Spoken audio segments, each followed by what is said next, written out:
Hello friends, જય શ્રી કૃષ્ણ। સ્વાગત છે તમારું મારા કિચનમાં।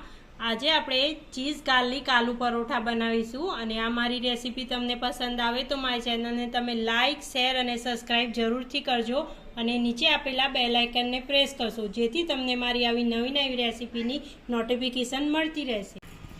ચીઝ ગાર્લિક પરોઠા બનાવવા માટે અહીંયા મેં બટેકાને પહેલેથી જ બાફીને રાખ્યા છે અને આપણે હાથથી ક્રશ કરી દઈશું। પહેલાં મેં લસણની ચટણી બનાવી છે, એમાં મેં જીરું, લાલ મરચું, લસણ અને મીઠું ઉમેર્યું છે, એને ક્રશ કરી દીધું છે, એ આપણે અંદર ઉમેરીશું। આમાં લસણની ચટણી તમારે તીખું જોઈએ એ રીતે ઉમેરવાની। અહીંયા આપણે હિંગ ઉમેરીશું થોડી અને ધાણા જીરુંનો પાવડર છે એ આપણે 2 ચમચી ઉમેરીશું। હવે આ બધું આપણે મિક્સ કરી દઈશું બટેકામાં। આમાં આપણે થોડું મીઠું ઉમેરીશું।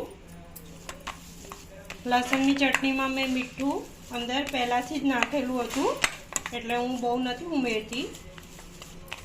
મીઠું તમારા ટેસ્ટ પ્રમાણે ઉમેરવાનું। આ આપણો મસાલો તૈયાર છે। અહીંયા મેં નોર્મલ ઘઉંના લોટનો રોટલીનો લોટ બાંધ્યો છે, જે આપણે રેગ્યુલરમાં બાંધીએ છીએ જ। હવે આપણે ચીઝ ગાર્લિક આલુ પરોઠા બનાવીશું।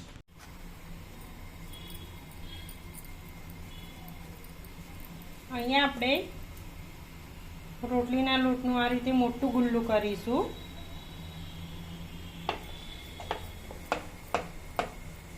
હવે આપણે રોટલી વણીએ એમ વણી દઈશું। પહેલાં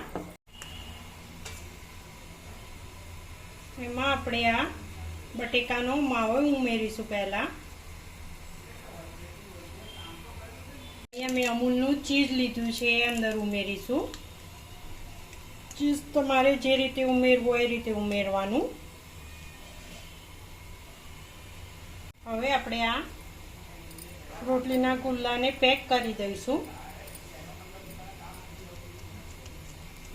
પહેલાં આપણે હાથથી આ રીતે દબાઈ દઈશું જેથી બધો મસાલો છે અંદર મિક્સ થઈ જાય। હવે આપણે થોડો કોરો લોટ વપરાવીશું અને આને રોટલો વણી દઈશું। અહીંયા મેં તવી પહેલાંથી ગરમ મૂકી દીધી છે। હવે આપણે એના ઉપર આ રોટલો ઉમેરી દઈશું, પરાઠાને ફેરવી દઈશું અને બીજી બાજુ પણ ચડવા દઈશું। પહેલાં આના ઉપર બટર ઉમેરીશું। તમે તેલમાં પણ બનાવી શકો છો। અહીંયા મેં અમૂલનું બટર લીધું છે।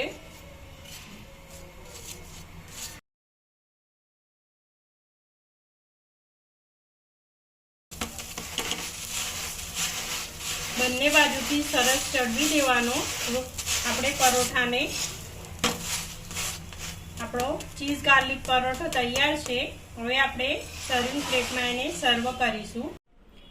ચીઝ ગાર્લિક આલુ પરોઠા આપણા તૈયાર છે। અહીંયા મેં ચીઝ ડીપ લીધું છે, લસણની ચટણી, દહીં, તમારે સોસ જોઈએ તો સોસ, ગ્રીન ચટણી જોઈએ તો ગ્રીન ચટણી પણ તમે લઈ શકો છો।